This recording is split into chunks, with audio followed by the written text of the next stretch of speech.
Di ba sabi ko may time naman para sa interview ng vlogging, sa picture-picture. Bigyan niyo naman akong time para makakilos ako sa tindahan ko kasi mas priority sa akin yung tindahan ko. Paano ko yan ma-handle?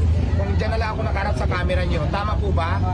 Hindi ko naman asikaso. Hindi ko alam kung may nangungupit na. Hindi ko alam kung anong kulang. Tama. Every time na pupunta ako dyan, wala, nandiyan na lang kayo. Gusto nyo kayo nakarap na ako sa camera nyo. Pag hindi ka na pagbigyan, galit kayo. Sasabihin masama ang ugali.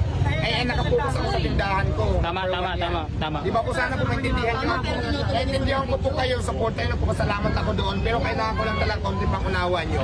Yung effort yun na gusto tayo magpapicture. Pero kasi nga, kung sa camera na lang ako haharap, sa inyo na lang, wala na akong magagawa. Paano na yung tindahan ko? Sige nga.